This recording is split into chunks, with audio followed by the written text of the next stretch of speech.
여러분들이 잘 못 들으셨던 뭐 역류성 식도염이 그런 거랑 관련이 있다고? 그럼 헬리코박터를 찾으려고 또 내시경을 해야지 됩니까? 위에 점막이 얇아지게 되거든요. 왜냐면 이제 그런 분들이 이제 검사를 해보면 만성 위염이에요. 그렇죠. 장상피 화생이 있어요. 네, 위축성 위염이에요. 안녕하십니까. 아프지 마셔의 닥터 준스 김준영입니다. 안녕하십니까. 아프지 마셔의 닥터 준스 조준호입니다.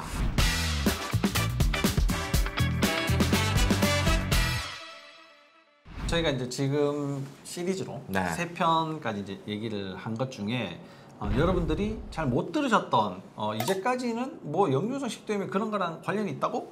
라고 잘 못 들으셨던 그런 내용들, 척추의 문제, 그 다음에 위산 저하의 문제, 여러분들 상식하고 많이 좀 다를 수 있는데 굉장히 주의 깊게 잘 들어보셔야지 될 것 같습니다.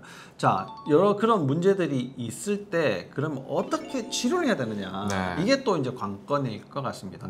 그러면 척추를 치료를 하는 거는 뭐 내가 뭐 자세나 뭐 이런 것들 평상시에 생활 습관을 좀 주의를 해야지 되겠지만, 치료라는 것은 혼자 하기가 조금 어렵지 않습니까? 그러면 그거는 이제 조금 있다가 다시 설명을 하도록 하고, 내가 혼자 할 수 있는 거, 그 위산 저하를 만들어내는 여러 가지 문제들은 사실 지금 생각해 보면 식습관과 굉장히 관련이 또 많이 있을 것 같아요.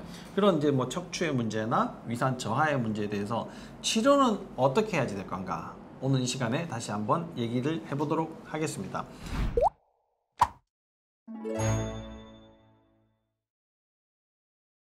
역류성 식도염, 그냥 간단하게 약 먹고 지금 해결될 문제가 아닌 것 같은데, 그러면 저희들은 어떻게 치료를 하고 있습니까? 자, 역류성 식도염의 원인은 약을 먹지 않아서 생긴 게 아니다.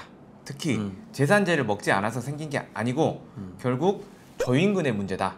조인근은 근육으로 돼 있고, 근육은 신경에 의해서 지배받기 때문에 근육과 신경의 관점에서 접근하는 게 1번. 또 두 번째는 우리 위내의 환경을, 특히 위산 저하를 만드는 환경을 교정해 주는 게 2번이 되겠습니다. 자, 먼저 2번부터 설명을 드리면, 그럼 위내 환경의 위산을 저하시키는 우리 세균 문제가 많죠. 특히 이제 헬리코박터균 같은 균이 나오는 경우에는 우리 위산을 자체를 중화를 시키면서 또 침범하지 않습니까? 아니, 헬리코박터 정도야 위를 먹으면 되는 거 아닙니까? 아니죠. 증상 자체가 일단 없기 때문에 우리 모르는 거고요. 특히 우리나라 같은 경우에는 떠먹는 문화이기 때문에 보통 이제 내가 감염이 된 경우에는 이 배우자 같은 경우에 한 60% 이상, 그리고 우리 2세대 우리 자녀분 같은 경우도 40% 이상 감염이 될 정도로 굉장히 많이 깔려 있습니다. 그렇죠. 뭐 찌개 하나를 두고 같이 떠먹는다든가, 뭐 술잔을 돌린다든가, 뭐 이런 문제 때문에 이제 잘 생길 수 있다. 그래서 이제 우리 헬리코박터균을 좀 적극적으로 좀 찾아볼 필요가 있습니다. 근데 내시경을 하면 헬리코박터를 쉽게 찾을 수가 있잖아요. 그럼 헬리코박터를 찾으려고 또 내시경을 해야지 됩니까?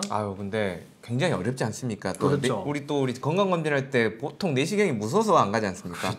그래서 우리 이제 그 헬리코박터균을 보는 굉장히 또 정확한 검사가 있습니다. 이제 요소 호기 검사라고 해가지고 숨만 쉬면 할 수 있습니다. 그걸 통해서는 확인을 정확히 하고 또 재균이 됐는지 다시 숨만 쉬면 확인할 수 있는 그런 검사가 있으니까, 내시경 검사가 두려워서 헬리코박터균을 찾아보기 힘들다 그러신 분들은 요소 호기 검사라는 검사를 꼭 해보시길 바랍니다.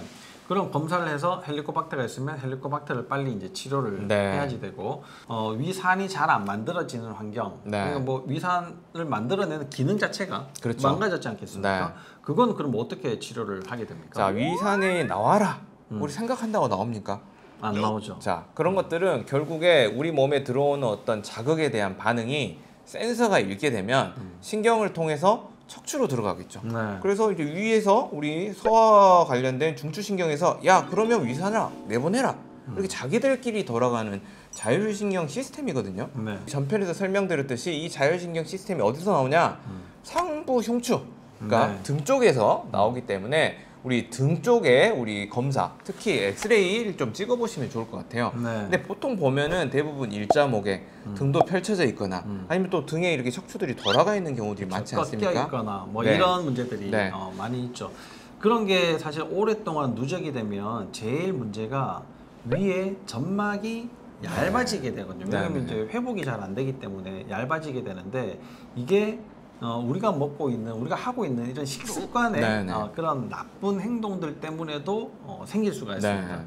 점막이 얇아지면 여러 가지 기능들이 다 떨어지게 되는데 헬리코박터도 점막이 얇아졌을 때 감염이 네. 잘 되고 또 점막을 더 얇게 만들고 위산을 못 만들게 하고 이런 문제들이 네. 있단 말이죠. 그러면 그걸 회복을 시키기 위해서 내가 평상시에 어떤 것들을 주의해야지 되냐. 늘 말씀드리지만 치료가 되려면 그런 만큼의 효과가 있는 예방을 해야지 되고 이 예방이 치료에 적용되지 않는다면 그거는 별로 쓸모없는 예방이다. 네. 이렇게 생각하시면 된다. 이렇게 말씀을 드렸는데 위산 저하, 특히나 이제 점막이 얇아졌을 때 가장 조심하셔야 될 거는 과식이에요. 예. 너무 많은 양의 음식을 한꺼번에 드셨을 때 특히나 이제 제대로 씹지 않고 네네. 덩어리가 계속 내려가서 위장에 해야 될 일이 많을 때는 점막이 자꾸 손상이 네. 되게 됩니다. 두 번째는 설탕, 밀가루, 과일, 음료수와 같은 당질 지수가 높은 음식들 이런 것들이 점막을 얇게 만들게 되고 세 번째는 매운 음식. 뭐 물론 짠 음식도 자극적이지만 짠 음식들보다도 매운 음식 그렇게 자극적인 음식들이 점막을 더 많이 얇게 만들어내게 됩니다. 이 위장의 점막이 얇아졌다고 하는 거는 나머지 장의 점막들도 다 얇게 만들어 버리기 때문에 장의 기능들이 전체적으로 다 떨어지게 되거든요. 그래서 당신이 위 점막이 얇아져서 위산이 안 나오는 상태다 라고 얘기를 들었다면 나 장에도 문제가 많구나, 소화액도 잘 나오지 않구나 라고 생각을 하셔야 되고, 그런 분들이 이제 검사를 해보면 만성 위염이에요. 그렇죠. 장상피 화생이 있어요. 위축성 위염이에요. 이런 이야기까지 같이 들을 가능성이 매우 높다는 겁니다.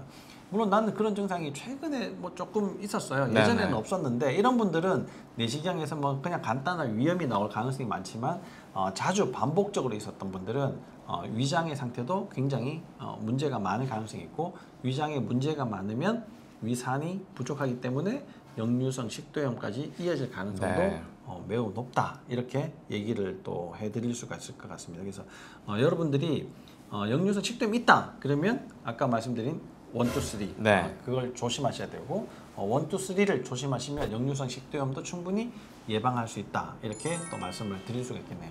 위산의 부족, 점막이 얇아진 거 이런 것들 이제 음식으로 어느 정도 커버를 한다고 치더라도 저희들이 좀 도와줄 수 있는 거는 흉추, 상부 흉추와 목의 그런 문제들을 해결하면 점막이 두꺼워지는 회복 속도를 훨씬 더 증가를 시킬 수가 있게 되는 거군요.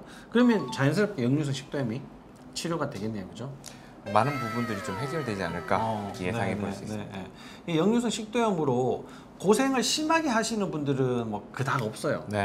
그렇게 막 심하게 이렇게 호소하시는 분들은 별로 없는데 증상이 대부분은 약하게 생기기 때문에 그렇고 뭐 이 정도는 있을 수도 있지 뭐라고 생각을 하고 넘어가기 때문에 그렇긴 한데, 이게 또 장의 건강을 악화시키는 가장 시초다라고 생각하시면 역류성 식도염은 반드시 치료를 해보려고 노력을 하셔야지 될 것 같습니다. 그래서 오늘 이렇게 치료의 부분에 대해서 여러분들이 할 수 있는 거, 특히 꼭 병원까지 오지 않아도 여러분들이 직접 이렇게 설명을 듣고 해볼 수 있는 그런 방법들에 대해서 오늘 설명을 드렸습니다. 그래서 여러분들이 이 설명을 들으시고 꼭 실천을 하셔서 여러분들이 장의 건강을 잘 지키실 수 있도록 노력하시고 시도를 해보시기를 바랍니다.